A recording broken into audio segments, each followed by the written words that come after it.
এই পাহাড় থেকে গাড়ি নামার সময় রোজ একটা না একটা অ্যাক্সিডেন্ট হবে, যেমন এই গাড়িটি হয়েছে। আমাদের স্নান করার সুইমিং পুল হচ্ছে এটা, একদম ন্যাশনাল হাইওয়ে রাস্তার ধারে। গাড়ি রেখে চলে এলাম চান করতে।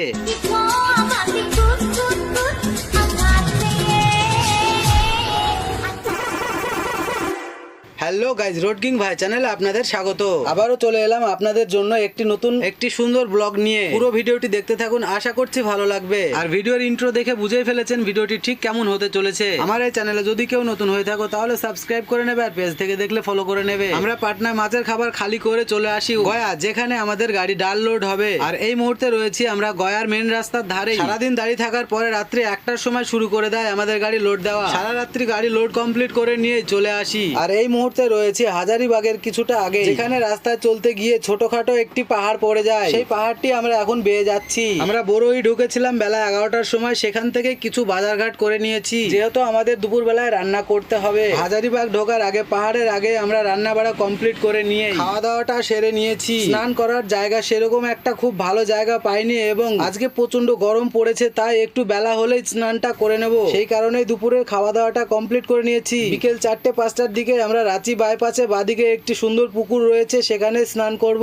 আমাদের ঠিক সেই রকমটাই প্ল্যান রয়েছে। আসলে এমনিতেই প্রচন্ড গরম পড়েছে, তারপরে আবার পাহাড়ের রাস্তা বেয়ে যাচ্ছি, ইঞ্জিন প্রচন্ড গরম হচ্ছে, সেই কারণে গাড়ি কেবিনের ভেতরে অতিরিক্ত গরম হয়ে যায়। আমাদের স্নান করাটা লেট করে দিলাম। কিছু সময় আসার পরে হাজারি পার করার পরে একটি বড় পাহাড় পড়ে যায়। আমার সঠিক জানা নেই পাহাড়টির নাম কি। এই পাহাড়টির নাম যদি আমার কোনো প্রিয় বন্ধুরা জেনে থাকো তাহলে কমেন্ট করে জানাবে। তবে এই পাহাড়ে প্রায় সময় দেখতে পাই ঢাল বেয়ে নামার সময় প্রায় সময় একটি না একটি গাড়ি অ্যাক্সিডেন্ট হয়ে পড়ে রয়েছে, দেখা যায় প্রায় সময়। এই জন্যই যে ঘাটিটা অনেকটা বড়, আর রাস্তাটি প্রায় 60 রাস্তা। অনেকটা পাহাড় বেয়ে নামার সময় গাড়ির ব্রেক ডাম এবং ব্রেক শু পুরোপুরি গরম হয়ে যায়, ব্রেক কাজ করা বন্ধ করে দেয় এবং ব্রেক স্লিপ করা শুরু করে দেয়, অথবা ব্রেক রোল হয়ে যায়। আর তখনই ড্রাইভার নিজের জীবন বাঁচানোর জন্য কিছুতে বাদিয়ে গাড়িটা দাঁড় করানোর ব্যবস্থা করে, যেমনটা এই গাড়িটি টেলারের পেছনে মেরে গাড়িটি দাঁড় করানোর ব্যবস্থা করে দেয়। এর ফলে গাড়িটির কিছু ক্ষতিগ্রস্ত হয়েছে, কিন্তু ড্রাইভার এবং অ্যাসিস্ট্যান্টের জীবন বেঁচে যায়। গাড়ি ভেঙে গেলে ইন্স্যুরেন্সের টাকায় আবারও গাড়ি নতুন হয়ে যাবে। সেই কারণে আমার প্রিয় ড্রাইভার স্যারদের বলতে চাই, গাড়ি সব সময় সাবধানে চালাবেন।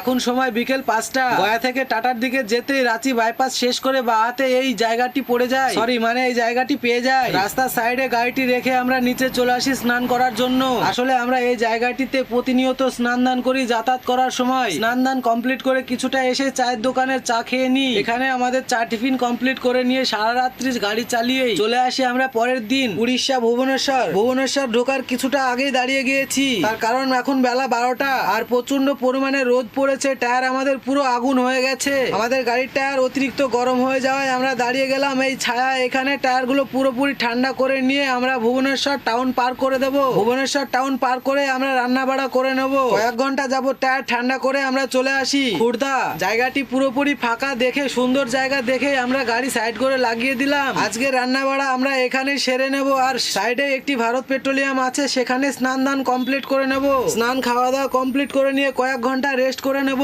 আমার প্রিয় বন্ধুরা, আজকের ভিডিওটি এখানেই শেষ করছি। আবারও দেখা হবে পরের ভিডিও। ততক্ষণে ভালো থাকবেন, সুস্থ থাকবেন। ধন্যবাদ।